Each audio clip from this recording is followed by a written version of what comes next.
출애굽기 4장 21절부터 26절까지 봉독하겠습니다. 여호와께서 모세에게 이르시되 내가 애굽으로 돌아가거든 내가 내 손에 준 이적을 바로 앞에서 다 행하라. 그러나 내가 그의 마음을 강팍케 한즉 그가 백성을 놓지 아니하리니 너는 바로에게 이르기를 여호와의 말씀에 이스라엘은 내 아들 내 장자라. 내가 내게 이르기를 내 아들을 놓아서 나를 섬기게 하라 하여도 내가 놓기를 거절하니 내가 내 아들 내 장자를 죽이리라 하셨다 하라 하시니라. 여호와께서 길의 숙소에서 모세를 만나사 그를 죽이려 하시는지라. 십보라가 차도를 취하여 그 아들의 양피를 베어 모세의 발 앞에 던지며 가로되 당신은 참으로 내게 피남편이로다 하니 여호와께서 모세를 놓으시니라. 그때에 십보라가 피남편이라 함은 할례를 인함이었더라. 아멘. 이 출애굽기 4장에는 3장에서부터 이어온 모세의 거부가 기록되고 있습니다. 4장 1절을 같이 제가 보겠습니다. 모세가 대답하여 가로되 그러나 그들이 나를 믿지 아니하며 내 말을 듣지 아니하고 이르기를 여호와께서 내게 나타나지 아니하셨다 하리이다. 백성들 핑계를 대지만 모세 자신이 하나님의 부르심에 대하여 마음으로 항복하지 않고 있음을 볼 수 있습니다. 그래서 하나님께서 두 가지 기적을 그에게 보여주십니다. 하나는 지팡이로 뱀이 되게 하는 것과 또 그 손에 문둥병이 생겼다가 또 치료되는 기적을 보이십니다. 그리고 실제로 행하진 않지만 한 가지 더 만일을 위한 약속을 주시죠. 9절 그들이 이 두 이적을 믿지 아니하며 네 말을 듣지 아니하거든 너는 하수를 조금 취하여다가 육지에 부으라. 네가 취한 하수가 육지에서 피가 되리라. 그럼에도 10절에 모세가 여호와께 고하되 주여 나는 본래 말에 능치 못한 자라. 주께서 주의 종에게 명하신 후에도 그러하니 나는 입이 뻣뻣하고 혀가 둔한 자니이다. 하나님께서 내가 그거 다 만들었다. 내가 너와 함께 할 것이다. 12절 보세요. 이제 가라. 내가 네 입과 함께 있어서 할 말을 가르치리라. 13절 모세가 가로되 주여 보낼 만한 자를 보내소서. 이렇게 끝없이 거절을 하지요. 그래서 14절 여호와께서 모세를 향하여 노를 바라시고 그리고 아론을 붙여주십니다. 우리가 이 모세를 하나님이 부르시고 모세가 그 부르심에 반응하는 이 내용을 보면 참 놀랍습니다. 우리가 생각할 때 하나님께서는 전능한 하나님이시며 세상과 역사의 주인이십니다. 하나님이 못하실 일이 뭐가 있겠습니까? 하나님이 직접 하시면 되는데 무엇 때문에 사람을 불러 쓰시는가 하는 것도 하나 우리로서는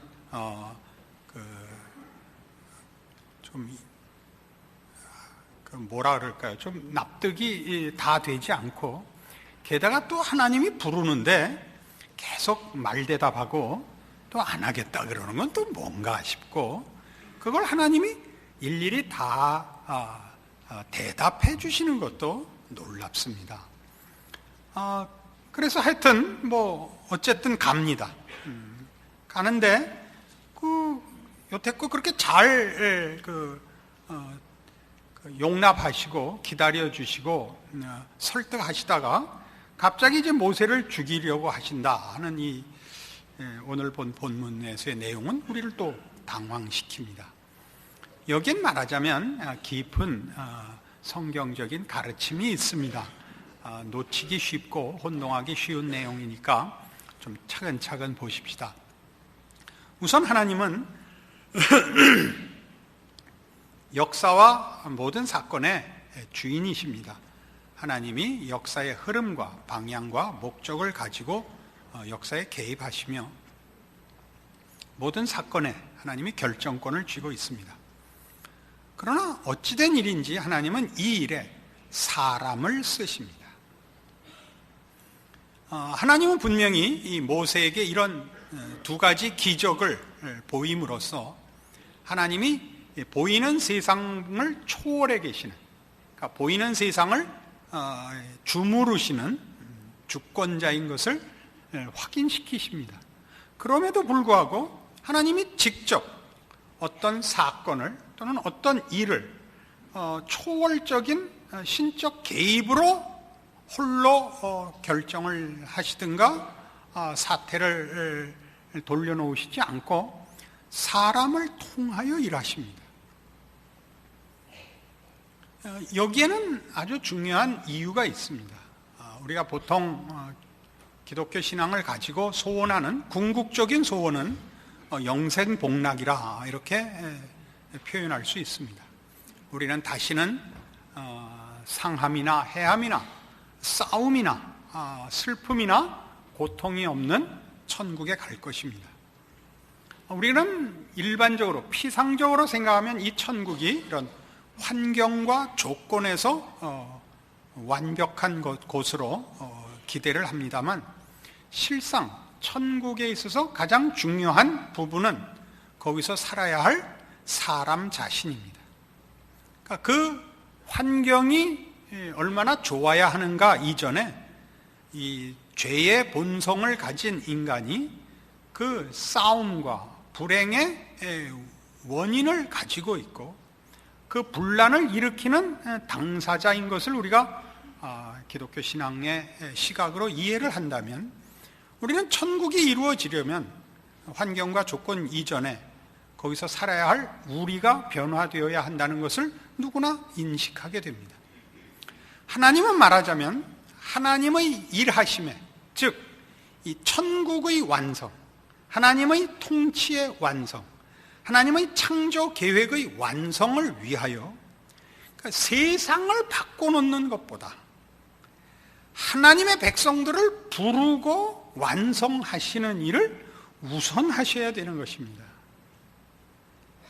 그러니까 우리는 자꾸 세계에 전쟁이 종식되기를 바라고 시기와 질투가 없어지기를 바라고 세상 나라가 하나님의 뜻에 복종하기를 바랍니다마는, 그것보다 우선적으로, 그러니까 세상이라는 환경 이전에 사람, 하나님이 당신의 형상으로 만들어 복 주신 이 인류가 하나님의 창조의 목적에 맞도록, 그래서 타락한 인간이 하나님의 은혜로우신 구원을 받아 변화되며 완성되는 일이 우선한다는 것을 이해해야 합니다. 그러니까 우리는 하나님께서 역사를 주도하시되 세상 나라를 바꾸려 하시는 것이 아니라 하나님의 나라를 이루려 하시며, 그러기에 세상을 바꾸는 것이 아니라 이 세상에서 사는 하나님의 백성들을 불러내며 그들을 완성하고 계시다는 이런 시각을 가짐으로써 하나님께서 역사의 주인이시되 우리가 바라는 환경과 조건으로서의 천국을 일순간에 만들어내시지를 않고 그의 백성들을 부르시는 일과 그 백성들을 훈련하시며 완성하시는 일을 한다는 이 사실로 인하여 하나님이 우리를 부르시고 우리와 교제하시며 우리의 불평을 들으시며 우리의 소원을 들으시는 이런 관계를 하나님께서 허락하고 계시다는 사실을 이해해야 합니다. 그러나 그렇다고 해서 우리와 하나님이 역사를 함께 만들어가고 우리가 말하자면 어떤 결정에 근본적인 영향을 줄 수 있다는 뜻은 아니다 하는 것이 이 할례 사건입니다. 왜냐하면 할례란 원래 창세기 17장으로 돌아가 보십시오. 이런 이유 때문에 주어진 하나님의 요구였습니다. 창세기 17장 1절 말씀부터 봅니다. 아브라함의 99세 때에 여호와께서 아브라함에게 나타나서 그에게 이르시되 나는 전능한 하나님이라. 너는 내 앞에서 행하여 완전하라. 내가 내 언약을 나와 너 사이에 세워 너로 심히 번성케 하리라 하시니 아브라함이 엎드린대. 하나님이 또 그에게 일러 가라사대 내가 너와 내 언약을 세우니 너는 열국의 아비가 될지라. 이제 후로는 네 이름을 아브라함이라 하지 아니하고 아브라함이라 하리니 이는 내가 너로 열국의 아비가 되게 함이니라. 내가 너로 심히 번성케 하리니 나라들이 네게로 쫓아 일어나며 열왕이 네게로 쫓아나리라. 내가 내 언약을 나와 너와 네 대대 후손의 사이에 세워서 영원한 언약을 삼고 너와 네 후손의 하나님이 되리라. 내가 너와 네 후손에게 너의 우거하는 이 땅 곧 가나안 일경으로 주어 영원한 기업이 되게 하고 나는 그들의 하나님이 되리라. 이 17장 사건은 뭐냐 하면 하나님께서 아브라함을 부르시고 그에게 이렇게 약속하셨습니다. 너는 복의 근원이 될 것이라. 모든 족속이 너를 인하여 복을 얻을 것이니라. 이렇게 약속하셨고 또 내가 너와 네 자손에게 복을 주되 네 자손으로 하늘의 별 같고 바다의 모래 같게 하리라. 이렇게 약속하셨습니다. 그러나 아브라함은 자식이 없었죠. 그래서 그가 하갈과의 사이에 이스마엘을 낳게 됩니다.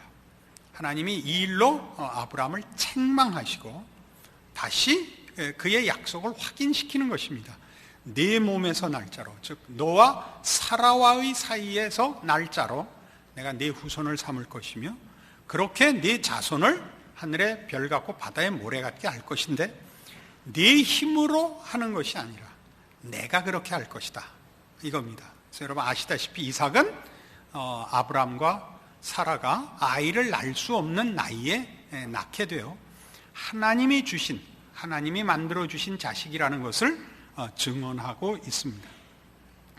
그래서 이 17장에 하나님께서 등장하셔서 아브라함에게 하는 이 모든 내용들은 앞에 있었던 약속을 확인하시는데, 즉 아브라함이 복의 근원이 되고 아브라함과 그의 자손이 번성하며 하나님의 백성이 되며 모든 족속이 아브라함과 그 자손을 인하여 복을 얻을 것인데 내가 그렇게 할 것이다, 이거죠. 내가 너로입니다. 내가 너로. 그래서 아브라함이라는 이름도 열국의 아비, 여러 나라의 아비가 아버지가 되는데 내가 너로 그렇게 되게 하겠다입니다. 그래서 이제 9절 이하 하나님이 또 아브라함에게 이르시되 그런즉 너는 내 언약을 지키고 네 후손도 대대로 지키라. 너희 중 남자는 다 할례를 받으라. 이것이 나와 너희와 너희 후손 사이에 지킬 내 언약이니라. 너희는 양피를 베어라. 이것이 나와 너희 사이의 언약의 표징이니라. 할례는 그 상징상 남자의 성기를 절단한다는 의미입니다. 그러니까 약속의 자녀들은 우리가 가지는 우리의 생물적 힘에 의해서 후손이 생산되는 것이 아니라 하나님에 의해서 준 자녀라, 하나님이 만든 자들이라 라는 상징을 가지죠. 그러니까 지금 모세는 할례를 받은 사람입니다. 왜냐하면 그는 석 달 동안 태어나서 숨겨 키웠고 할례는 태어난 지 8일 만에 주게 돼 있었으니까 그는 아마 그 부모에 의해서 할례를 받았을 것입니다. 그러나 미디안에 나와서 거기서 이 히브리인이 아닌 미디안 족속 십보라와 결혼을 하고 그의 자녀들을 낳았을 때는 할례를 주지 않았습니다. 하나님께서 그 일로 모세를 치러 오셨고 십보라가 그 사실을 알고 이제 할례를 행합니다. 이것은 무엇을 의미하느냐 하면 하나님만이 세상과 역사의 주인이십니다. 그만이 목적을 가지시고 그만이 그 내용을 가지십니다. 그만이 결정권을 가지십니다. 그 일에 우리를 부르신다고 해서 우리가 하나님과 대등한 결정권을 가진다는 뜻은 아닙니다. 우리는 하나님의 복주심과 은혜로운 약속의 부름을 받은 복을 가지고 있고 하나님이 우리를 자녀로 대접하시기 때문에 하나님께서 우리를 자녀 대접을 하여 우리의 응석도 받고 떼쓰는 것도 받아주시고 불평도 받아주시고 시간을 갖고 납득하며 설득하시는 애정을 가지시지만 우리와 하나님의 차이라는 것은 분명한 것입니다. 이것이 지금 출애굽기 4장의 내용입니다. 그러면 우리는 이 시점에서 다시 첫 내용으로 돌아가서 하나님이 하나님의 일을 하시는 데 있어서 인간을 쓰신다는 것이 어떤 의미를 가지는가를 다시 한번 분명히 이해할 수 있게 됩니다. 하나님은 우리를 목적으로 삼아 이 세상과 역사를 다스리시는 것입니다. 세상 나라와 역사에 관심이 있는 것이 아니라 하나님은 하나님의 나라를 세울 것인데, 그 하나님의 원래 창조 영역에서 태어나는, 창조 세계에서 태어나는 이 하나님의 자녀들을 부르시고 완성하시기 위하여 세상과 역사를 다스리고 계시는 것입니다. 이 둘의 관계성을 우리는 놓쳐서는 안 됩니다. 우리가 이 창조 세계에서 죄인으로 태어납니다. 하나님은 하나님의 나라를 이루시며 하나님의 나라의 주인공은 우리들입니다. 우리들을 완성하시기 위하여, 하나님의 백성으로 복된 자리에 이르게 하기 위하여 세상과 역사를 유지하시며 그 속에서 우리를 다루되 우리를 목적하며 우리를 채우며 우리를 하나님의 뜻과 목적에 부합시키기 위하여 목적으로 삼고 또는 불로 종으로 삼으시기도 하는 것입니다. 이러한 내용들을 우리가 제대로 이해하여 우리가 가지는 신앙의, 말하자면 하나님의 구원의 그 목적과 그걸 이루시는 그 차원과 크기를 이해하고, 우리가 가지는 신앙이 하나님의 일하심과 어떻게 조화되어야 하는가를 우리가 분명히 해야 합니다. 그래서 이 일을 제가 오늘 이 설교를 준비하는 동안 그 뜻을 잘 이해시키기 위하여 글로 준비해 왔습니다. 말로 설명을 하려면 여러분들이 알아듣지도 못하고 짧은 시간에 이게 다 되지도 않아서 그 내용을 압축하여 단어와 문장을 준비해 왔습니다. 들으시고 이것만 이해하시면 됩니다. 기독교 신앙이란 참으로 센 거구나, 이렇게까지만 이해하시면 되고, 구체적인 내용은 이해하리라고 아예 기대를 안 하고 있습니다. 그러나 혹시 이해를 하시면 참으로 복되다 얘기할 수 있습니다. 성경의 중심 내용은 하나님의 어떠하심과 그의 계획과 목표에 관한 것입니다. 이것은 물론 1차적으로 이스라엘이라는 선택된 한 민족에게 주어졌지만 그것이 저들만을 위한 것도 아니며 또한 특수한 종교상의 문제만을 다루는 것이 아닙니다. 이제 뇌가 거의 폭발하려고 그러죠. 그것은 우리가 사는 이 세상과 역사와 인간에 대한 진실과 하나님의 의도를 기록하고 있다는 점에서 보편적입니다. 그래서 보편적이라는 것은 기독교 신앙을 하나님과 하나님을 믿는 자만의 영역으로 제한하거나 신앙적인 문제와 사건으로만 제한하는 것은 신앙을 제대로 이해하지 못하는 것이다라는 뜻입니다. 기독교 신앙은 전 우주적이고 전 역사적입니다. 왜요?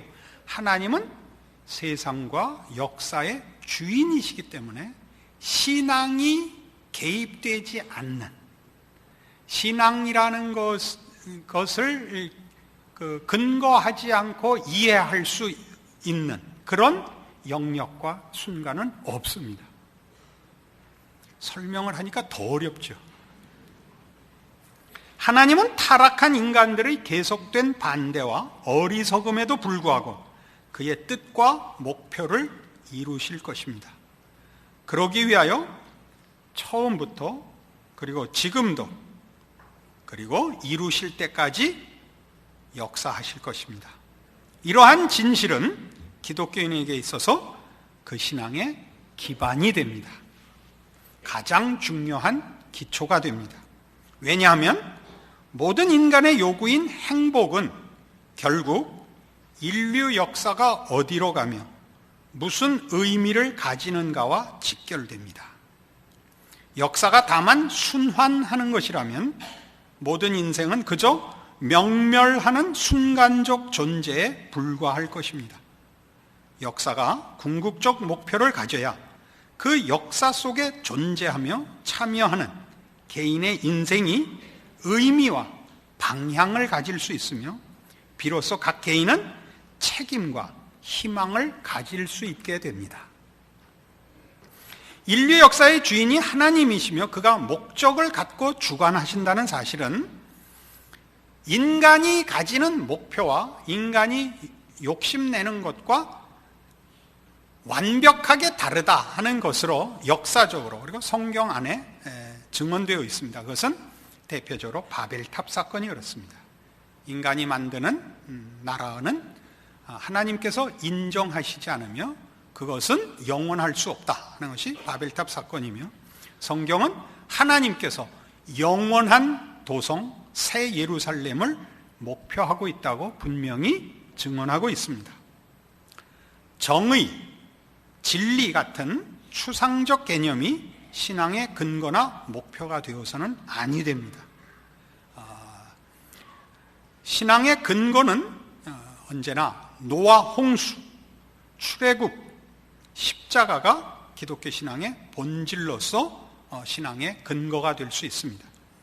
그것은 이런 이유 때문입니다. 모든 추상 명사는 그 의미를 주관적으로 오용할 수 있기 때문입니다. 지금 선거철입니다. 모든 후보자들이 자기만이 옳고 자기만이 안목이 있고 자기만이 실력이 있으며 자기만이 애국지사라고 얘기하며 자기만이 미래를 책임질 수 있다고 얘기합니다. 그 말들은 다 옳습니다. 우리는 그 사람이 그것을 정말 할 수 있는지는 시켜봐야만 합니다. 사람들은 언제나 이런 말들을 본래의 목적, 의미와 다르게 사용할 수 있다는 것을 우리는 역사를 통하여 얼마든지 배웁니다. 모두가 자기는 정의와 진리를 수호하며 국민을 위하여 정치인이 되겠다고 약속을 하고 그렇게 선거운동을 하고 그리고 책임을 지지 않는다는 것을 우리는 여러 인물들을 통하여 확인합니다. 기독교가 말하는 사랑, 진리, 생명은 십자가로 찾아오신 하나님의 신실하신 인격과 역사하심 위에만 있으며 어떤 변용도 있을 수 없습니다. 이걸 틀리게 사용해서는 안 됩니다. 우리는 우리의 필요에서 신앙을 논하지 말 것이요, 세상적인 유혹, 즉 실용성이나 현대성에 근거하여 신앙을 변질시켜서는 더더욱 안 됩니다. 우리 신앙의 점검은 이 하나님의 목표와 일하시는 방식과 요구하시는 성품으로만 기준해야 합니다. 우리는 결국 이 출애굽 사건을 통하여, 성경의 이 기록들을 통하여 하나님이 무엇을 하시려 하고 거기에 하나님의 백성들이 왜 동원되며 무엇을 위하여 어떻게 그리고 궁극적으로 어떤 자리로 인도되는가를 이해해야만 우리는 우리가 사는 어떤 시대, 어떤 환경에서나 자신의 신앙을 지킬 수 있게 됩니다. 에베소서 1장으로 가보십시다. 신약성경 310페이지입니다.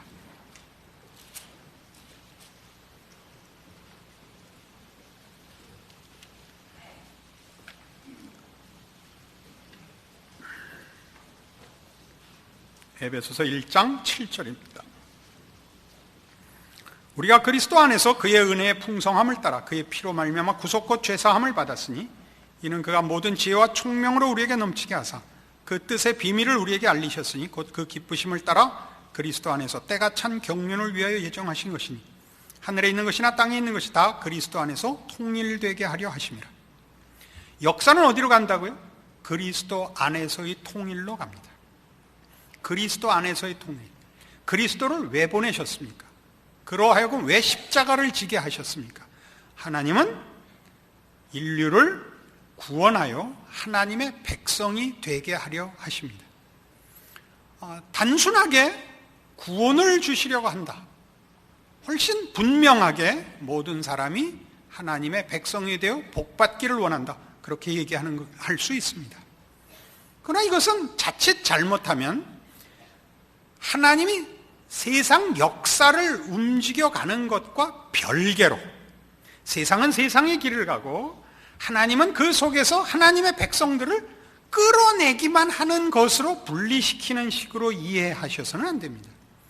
우리가 전도를 하거나 복음을 증언하는 것은 다만 하나님을 알고 하나님의 백성이 되어 지옥 가지 말고 천국 가며 복받고 살자라는 식으로 제안할 문제가 아니라 이 세상과 역사의 주인이신 하나님이 이 세상을 향하여 지금 일하시며 역사가 지금까지 오고 앞으로도 가는 그 흐름의 가장 중요한 내용이 하나님의 이 구원 역사 때문에 이어져 오고 있고 그 일을 증언하고 있다고 이해하는 것이라는 겁니다. 그리고 그리 가고야 말 것이라는 것이죠. 조금 더 설명을 하죠. 빌립보서 2장으로 가보십시다. 에베소서 다음이 빌립보서 2장, 빌립보서입니다. 빌립보서 2장 5절. 너희 안에 이 마음을 품으라. 곧 그리스도 예수의 마음이니 그는 근본 하나님의 본체시나 하나님과 동등됨을 취할 것으로 여기지 아니하시고 오히려 자기를 비워 종의 형체를 가져 사람들과 같이 되었고 사람의 모양으로 나타나셨음에 자기를 낮추시고 죽기까지 복종하셨으니 곧 십자가에 죽으심이라. 이러므로 하나님이 그를 지극히 높여 모든 이름 위에 뛰어난 이름을 주사 하늘에 있는 자들과 땅에 있는 자들과 땅 아래에 있는 자들로 모든 무릎을 예수의 이름에 꿇게 하시고 모든 입으로 예수 그리스도를 주라 시인하여 하나님 아버지께 영광을 돌리게 하셨느니라. 자, 우리는 이 내용 속에 그리스도의 마음을 품으라 라는 신자 개개인에게 준 신앙의 가장 중요한 하나님의 명령을 만납니다. 그런 명령을 이해하도록 예수 그리스도께서 무엇을 하셨는가, 어떤 마음을 가지셨는가를 설명하는 일에 그가 아버지의 명령을 따라 순종하여 십자가를 지셨다라는 내용이 나오는 것입니다. 이렇게 하는 것하고는 조금 다른 겁니다. 예수께서 우리를 위하여 십자가를 지셔서 죽을 수밖에 없었던 우리에게 구원을 주셨다.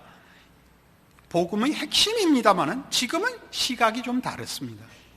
이 일을 오직 하나님의 뜻, 하나님의 목적을 위하여 성자 하나님이 성부 하나님의 역사와 운명의 목표에 공감하시사, 동의하시사, 순종하여 아버지의 뜻을 이루기 위하여 자기를 비우고 자기 생각, 자기 의욕, 자기 욕심, 자기 뜻을 비우고 아버지의 뜻으로 자신을 채워 십자가의 죽으심까지 갔다 이겁니다. 그래서 하나님이 어떻게 했느냐 하면 예수 그리스도를 가장 높이셨다 이겁니다. 아버지께 순종하고 그리하여 그가 죽음으로 희생하여 우리를 구원해서 참으로 큰 일을 한 보상으로 높였다 정도가 아니라 하나님이 궁극적으로 무엇을 하시려는가가 드러나서 하나님이 세상과 역사 속에서 뭘 하고 계시고 뭘 하셨고 뭘 이루려고 하시는가가 십자가에서 가장 극명하게 증언되어서 하나님이 예수를 가장 높여 영광을 받으신다고요. 이 일을 내가 원하며 이 일을 내가 목표하며 이 일을 내가 가장 귀히 여기노라. 십자가를 진 일, 하나의 사건으로 보지 마시고 하나님의 의지와 의도와 목표와 내용으로 보시라 말입니다.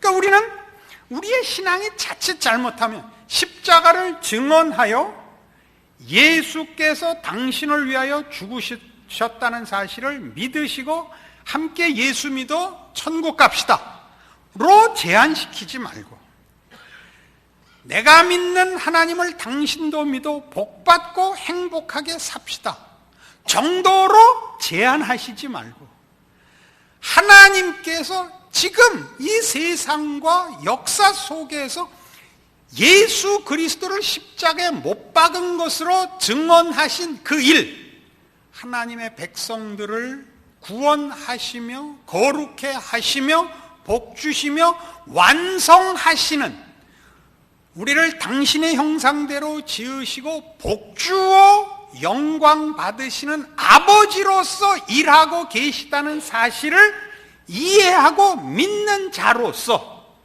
하나님이 일하시는 모든 영역, 모든 경우, 모든 현장의 선, 하나님의 통치를 받는 자로 자기 자리를 지키라 말입니다.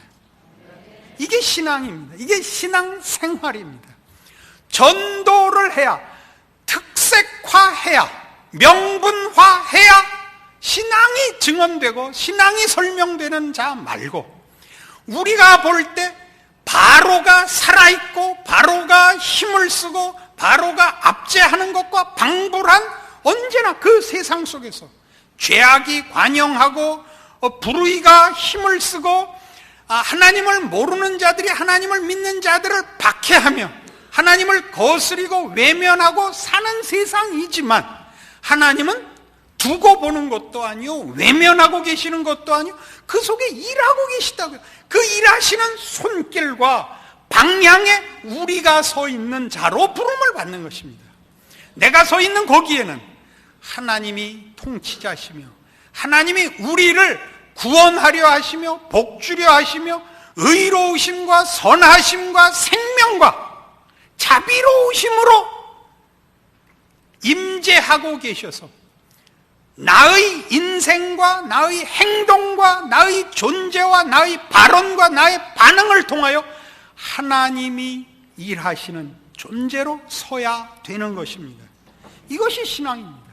그러면 우리는 비록 바로 앞에 서는 한이 있어도 우리는 모세며, 홍해 앞에 서는 한이 있어도 우리는 모세인 것입니다. 우리가 소원하는 환경과 조건을 받는 것 이전에 하나님의 통치와 승리하실 수밖에 없는 하나님의 뜻과 부르심의, 그리고 그 일하심의 주인공으로, 대상으로 하나님께서 이 일에 우리를 동반자로 부르셔 우리를 세우고 우리로 하여금 세상을 맞대면하게 세워놓은 것이 우리의 현실이라는 걸 이해한다면 우리의 신자의 생활은 놀라울 수밖에 없을 것입니다. 이 믿음과 이 신앙의 안목으로 하나님이 지금 일하시듯이 하나님이 여러분과 어느 자리 어떤 형편에든지 함께하고 계시고 하나님의 사람으로 여러분을 부르시고 명하고 계시는 줄 아는 순종과 충성과 승리가 있기를 기원합니다. 기도하십시다. 하나님 아버지, 은혜를 감사합니다. 세상은 무너질 것 같지 않고 하나님은 도무지 일하시는 것 같지 않은 것이 인생의 현실입니다. 그러나 우리가 출애굽 사건에서 보듯이 하나님은 모세를 준비하고 계시고 저 바로와 저 막강해 보이는 그의 군대는 곧 멸망할 것입니다. 우리는 이 모든 하나님의 일하심을 역사로 갖고 있으며, 그리고 동일하게 일하시는, 그래서 그 일하심의 가장 절정을 이루는 예수 그리스도의 십자가를 소유한 자들입니다. 이제 우리가 우리의 인생에, 우리의 삶의 현실 속에서 두려워할 대적은 없습니다. 우리는 오직 우리의 믿음 없음을 탓해야만 옳습니다. 하나님의 사람으로 서며 하나님을 아버지라 부르고 예수 그리스도의 이름으로 언제나 기도할 수 있는 우리가 가진 무기를, 우리가 가진 힘을 확인하고 내가 너와 함께하리라, 언제나 너를 지키리라, 항상 함께 있으리라 놓치지 않는 믿음으로 우리의 삶을, 우리의 인생을 신자로서 충성되이 지키고 승리하는 우리들 되게 하여 주시옵소서. 지금은 우리 주 예수 그리스도의 은혜와 하나님 아버지의 극진하신 사랑과 성령님의 교통하심이 하늘 하나님의 자녀가 된 복과 특권과 책임과 자랑을 확인하고 감사와 충성을 약속하고 돌아가는 심령들 위해 영원토록 함께 있을지어다. 아멘.